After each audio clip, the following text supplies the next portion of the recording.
Magandang umaga po mga bayan, latest progress po rito sa Alaminos, San Pablo Bypass Road.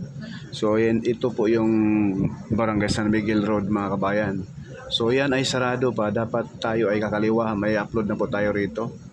Dahil sa tulay, ito po yung tulay mga bayan na lalatagan na po ngayon ang concrete cement. Ayan po, dahil panay bagyo na. So dito po ang tagos natin. Ito na po yung Barangay San Gabriel. Ito na yung Maharlika Highway. Ayan, dito yung tagos natin mga bayan. Kung pagdating natin doon sa Barangay San Miguel Road, dahil sarado pa yon, patulay, kakaliwa tayo, ito na po. Ayan, dito po tayo lulusot, no? Masisilayan natin dito. Kung galing tayong Lucena, pagdating dito sa stoplight, kakaliwa kayo rito para maiwasan nyo pa rin ang San Pablo City at Alaminos Bayan. Itong kahabaan ng Barangay San Miguel Road ang tatahakin ninyo. Kung galing kayong Tiaong, kakaliwa kayo rito. At kung galing naman kayo ng Manila, maiwasan nyo pa rin ang San Pablo City at Alaminos. Dito po kayo sa kanto ng Barangay San Gabriel. Yung likuran natin ay public cemetery ng San Pablo City.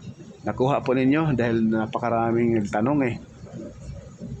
Hindi pa rin nila maunawaan mga bayan. So dito po ang labas natin. Kung galing tayo doon sa Maynila, galing tayong Lipa. So ito po mga bayan yung masasakyan na yan. Galing yan doon sa Barangay San Miguel. Galing yan doon sa mismong kung saan Isenara, no? Kung maliwa tayo papunta rito. So ito na yung Maharlika Highway. Ayan po yung mga sasakyan na pakaliwa galing ng Lucena. So dito kayo kakaliwa mga bayan. Maiwasan nyo na ang pagdaan sa San Pablo City at mismong Alaminos Bayan. Gets po. So ngayon ipakita ko po sa inyo po ngayon mga bayan. Mula rito, Barangay San Gabriel hanggang doon sa may Barangay San Vicente. Ayan, ito may stoplight mga bayan. Ang marker lang ninyo ay itong public cemetery ng San Pablo City. Hindi na kayo mawawala dyan mga kabayan.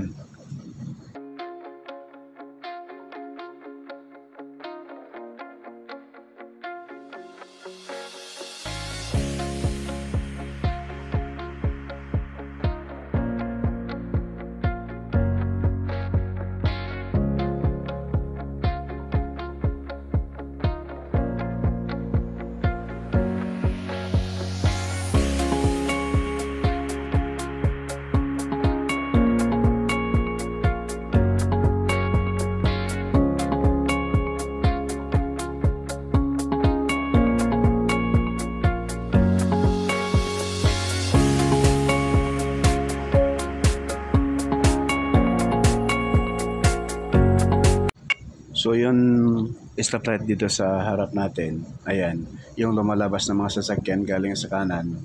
Yan po ay tagos doon sa Barangay Solidad. Dito po mga kabayan. No? So ito yung Barangay Solidad mga kabayan. Sa unahan, yan na po yung pangalawang tulay. No? So kung kayo ay makapasok hanggang dito dahil doon sa Binaka San Vicente, wala silang nilagay na signboard. So mapapasugod kayo rito. So pagdating dito sa kanan mga bayan, ipapakita ko po sa inyo, ayan po, tagos na po yan doon sa Maharlika Highway, yung kung saan tayo ay naroon ngayon sa Maharlika Highway. Approaching tayo ng papuntang San Vicente mga kabayan. So ayan na po yung pangalawang tulay sa unahan. So ito po yung tagusan mga bayan. Ito po, yan sa harapan natin. Dito po tayo lalabas kung tayo ay makapasok doon sa Barangay Solidad. O yung mga sasakyan na yan, galing yan doon. No, dito ang labas pa rin ninyo para hindi kayo mawala. Hindi ko po alam kung anong barangay ito rito, San Antonio yata mga bayan. May gasoline station naman. So ito ay approaching na tayo doon sa Barangay San Vicente, kung saan doon po nag-i-end ang Alaminos San Pablo Bypass Road. So pinapakita ko lang po sa inyo dito sa highway mga kabayan, sa may Maharlika Highway, na pwede palang kahit sarado yung Barangay San Miguel dahil sa tulay na ginagawa, ngayon, 2 tulay yon, lalatagan ng concrete cement mga kabayan. Kaya pagsamantalang sinarado muli. So, ito pa rin yung opsyon na daan na hindi na kayo makadaan doon sa San Pablo City at Alaminos Bayan. Naunawaan niyo po mga kabayan.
So itong portion na ito mga bayan ay malapit-lapit na po tayo roon sa mismong barangay San Vicente. So ito yung portion na ito na dapat tandaan ninyo ito, no? Para hindi kayo malilito rito mga bayan. Panoorin nyo lang yung video natin at huwag po natin kalimutan mag-subscribe, mag-like at mag-share at mag-follow na rin sa ating FB page.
Pagkalampas nyo ng Isuzu San Pablo City, Laguna mga kabayan, wala kayong makitang Malay Expressway sa bandang kanan.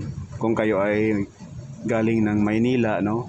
Lalabas kayo ng Barangay San Miguel Road, maiwasan ninyo ang San Pablo City, no? So, dito sa bandang kanan mga kabayan, sa unahan konti, yan na po yung Barangay San Vicente, kung saan dyan po mag-e-end yung Alaminos San Pablo Bypass Road. Sa gawing kanan po mga kabayan, para hindi kayo malito. Kasi maraming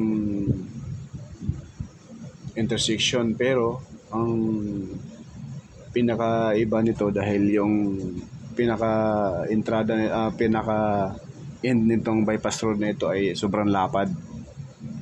Parang 3x3 lane po ito mga kabayan. May pedestrian lane pa. Ayan. Kaya hindi kayo malilito rito mga bayan. Itong way na ito ay papuntang Lucena po ito, no? Papunta po ito ng Arco ng Laguna at Quezon. Itong way natin. Ayan, ito na po mga bayan, no? Sa gawing kanan. Ayan, makikita po ninyo yung pinaka taas natin, pinaka gilid natin, napakalapad. So ito po yung drone shot natin mga bayan. So itong right side na kalsada, dyan po tayo dumaan ngayon. Kanan ay papunta na po yan ng San Pablo City, no? Papuntang Barangay San Gabriel, na kung saan yun po yung way na makaiwas pa rin tayo sa San Pablo City at Alaminos Bayan. So ito naman po yung pakaliwa natin, yung maputi na kalsada. Yan na po yung papasok doon sa Barangay Solidad, and then Santa Maria, and then yun na po yung Barangay San Miguel, yung dalawang tulay na ginagawa sa ngayon. Ayan. Mas maganda, wag muna kayong pumasok dito sa San Pablo Bypass Road. Diretso lang muna kayo dito sa Barangay San Gabriel, yung may San Pablo Public Cemetery mga bayan, para hindi kayo punsami, dahil lalabas pa rin kayo ulit doon sa Barangay San Gabriel kung kayo ay makapasok na dyan sa mismong Alaminos San Pablo Bypass Road, no? So ayan po mga bayan, pinaikutan natin para hindi kayo malito.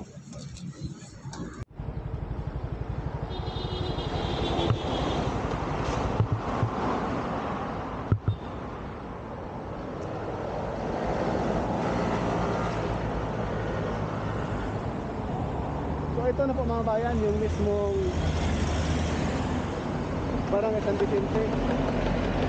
Pinaka-end itong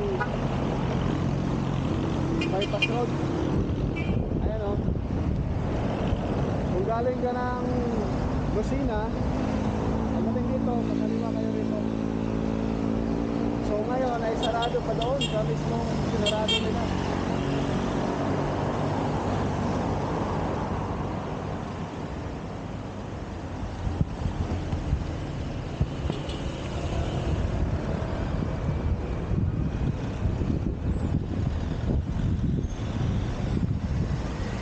Dapat nilagyan nila ng ano mga bayan na... So dapat rito mga bayan, naglagay sila rito ng signage para hindi makapasok yung mga kabayan natin, no? So yan lang po muna mga kabayan, yung ating latest update rito sa Alaminos San Pablo Bypass Road, na muli pong sinarado yung Barangay San Miguel area. Thank you.